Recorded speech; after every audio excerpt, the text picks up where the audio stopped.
Hello friends, कैसे हैं आप सभी लोग। होप आप सभी लोग बढ़िया होंगे, ऐसे ही बढ़िया रहिएगा। स्वागत करता हूं आपका हमारे यूट्यूब चैनल पे। आज हम देखने जा रहे हैं स्वर और व्यंजन। स्वर और व्यंजन में बहुत सारी दिक्कत आती है बच्चों लोग को। इस क्वेश्चन कैसे बनेंगे, इस कैसे क्वेश्चन आते हैं, मैं सब इस वीडियो में माध्यम से आपको मैं समझाने का ट्राई करूंगा। ठीक है, सबसे पहले देखते हैं स्वर। इसको इंग्लिश में वोवेल्स कहा जाता है। इसकी परिभाषा क्या होती है? वे वर्ण जिसके उच्चारण के लिए किसी अन्य वर्ण की सहायता की आवश्यकता नहीं होती है, उसे स्वर कहते हैं। ऐसे ही वर्ण जिसके उच्चारण के लिए किसी और वर्ण की आवश्यकता नहीं पड़ती है, ठीक है, उसे स्वर कहा जाता है। ये स्वतंत्र रूप से बोले जाते हैं। इसको स्वतंत्र रूप से बोला जाता है। हिंदी में कुल 11 स्वर है। अब इस चीज को आपको याद रखना है, कितने स्वर होते हैं हिंदी में? कुल 11। कौन कौन से होते हैं? अब देखिए, अ, आ, ई, उ, री, ए, औ। ठीक है, ये कुल 11 स्वर हैं। इसको आपको याद रखना है। ऐसे ही क्वेश्चन आएंगे इसमें, कितने स्वर होते हैं, कौन कौन से स्वर होते हैं, ऐसे क्वेश्चन पूछे जाते हैं। स्वरों की वर्गीकरण देखते हैं आप। स्वरों का वर्गीकरण 3 वर्ग में बांटा गया है, जिसमें सबसे पहला होता है हर्ष स्वर, दीर्घ स्वर और प्लुत स्वर। ठीक है, हर्ष स्वर का देखते हैं, इसमें शॉर्ट वॉवेल्स होते हैं जिसके उच्चारण में कम समय लगता है। अब जो भी जिसके भी उच्चारण में कम समय लगता है उसको हर्ष स्वर बोला जाता है। ये 4 होते हैं। देखिए कौन कौन से होते हैं, अ, ई, उ, री। अब आप खुद भी अब इसको अगर आप याद कर लेंगे ना, तो ये आपको ऑलरेडी बन जाएगा, क्योंकि आप खुद ही बता सकते हैं कि अ बोलेंगे तो कम समय लगेगा, ई बोलेंगे कम समय लगेगा, उ बोलेंगे कम समय लगेगा, री बोलेंगे कम समय। बाकी सब में ज्यादा समय लगता है। आ बोलिए, ई, उ, ए।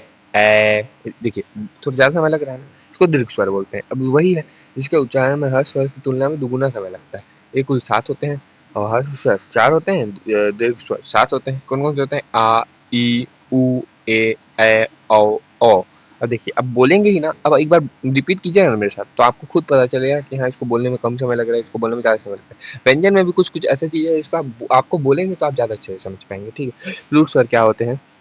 जिसके उच्चारण में हर स्वर की तुलना में 3 गुना समय लगता है। इसके प्रयोग किसी भी पुकारने या संवाद के लिए किया जाता है। जैसे अब किसी का नाम, किसी चीज को पुकारने के लिए इसका प्रयोग किया, जैसे ओम, राम। देखिए लग रहा है ना, तिगुना समय लगता है इसके लिए।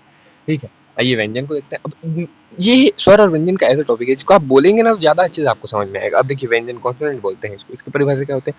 जिन वर्णों का उच्चारण स्वरों की सहायता से होता है उन्हें व्यंजन कहते हैं। अब इसमें स्वर स्वर की सहायता लगेगी। जो स्वर हम देखेंगे 11 स्वर होते हैं, उसकी सहायता से व्यंजन को, मतलब व्यंजन कहते हैं उसको। ठीक है, तो इस सहायता से इसका उपयोग किया जाता है। प्रत्येक व्यंजन के उच्चारण में अ का स्वर का मिलता है, मतलब प्रत्येक व्यंजन का जब उच्चारण करेंगे उसमें अ स्वर मिलता है। ठीक है, मिला होता है। अब देखते हैं व्यंजन का वर्गीकरण क्या होता है। ये भी 4 वर्ग में बताए जाते हैं। देखिए, पहला होता है स्पर्श व्यंजन, दूसरा होता है अंतस्वर व्यंजन, और तीसरा होता है उष्म संघर्षीय व्यंजन और संयुक्त व्यंजन। ठीक है, ये भी 4 प्रकार में है। ठीक है, वर्गीकरण है इसका। पहले देखते हैं स्पर्श व्यंजन क्या होते हैं। ये 5 वर्गों में विभिन्न है और इन्हें कुल संख्या 25 है। ये 5 वर्ग में विभिन्न है और इसकी कुल संख्या 25 होती है। ठीक है, अब इसको भी आप बोलेंगे तो अच्छे से समझ पाएंगे। देखिए, जैसे क वर्ग है, च वर्ग है, ट वर्ग है, त वर्ग है, प वर्ग। ठीक है, अब इसको बोलिए। क वर्ग में क्या है? देखिए, कंठ से उच्चारण होते हैं। अब देखिए, आप बोल के देखिए एक बार, क, ख, ग, घ, ड़। ये बोलेंगे ना तो आप कंठ से आपका उच्चारण होगा। च वर्ग का देखिए, च, छ, ज, झ, इया। तालु से इसका उच्चारण होता है। ठीक है, अब ट का देखिए, ट, ठ, ड, ढ, ड़। मूर्धा से उसका उच्चारण होता है। ठीक है, त वर्ग का देखिए, त, थ, द, त, थ, द, ध, न। अब इसमें दांत, दांत आपकी जीभ दांत से सट रही है। देखिए, त, थ, द, ध, न। बोल के देखेंगे ना, आप खुद समझ पाएंगे। प का वर्ग का प, फ, ब, भ, ब। अब इसमें होठ से उच्चारण होता है, क्योंकि इसको बोलेंगे तो आपका होठ सटता है। ठीक है, तो ऐसे ही होते हैं, आपको एक्सपेरिमेंट करके देखना पड़ेगा। ठीक है, अंतःस्थ व्यंजन क्या होते हैं आप देखते हैं। इसमें कुल संख्या 4 होती है। अब ये आपको पता होगा, य, र, ल, व, य, र, ल, व, य, र, ल, व, य, र, ल, व। बोलिए, य, र, ल, व। अंतःस्थ व्यंजन में आते हैं। ठीक है, तीसरा होता है उष्म या फिर संघर्षीय व्यंजन। ये क्या होते हैं? इसके उच्चारण में मुख से गर्म हवा निकलती है। इसकी संख्या 4 होती है। अब इसका जब उच्चारण करेंगे तो आपके मुंह से गर्म हवा निकलेगी। इसे आप खुद बोल के देख सकते हैं। अपने हाथ को मुंह के पास रखिए और बोल के देखिए, श, श, श, ह। गर्म हवा आपको निकलता हुआ प्रतीत होगा। ठीक है, अब देखते हैं चौथा क्या होता है, संयुक्त व्यंजन। संयुक्त व्यंजन क्या होते हैं? जो दो व्यंजनों के मेल से बनते हैं, जो दो व्यंजनों के मेल से बनते हैं उनको संयुक्त व्यंजन कहा जाता है। ठीक है, इसकी संख्या 4 होती है। कौन कौन सी होती है? देखिए, सबसे पहले आता है श। इसको बोलते हैं क और श से मिलके बनता है ये। ठीक है, त्र, त, र, ज्ञ, ज, य, श, श, र, श।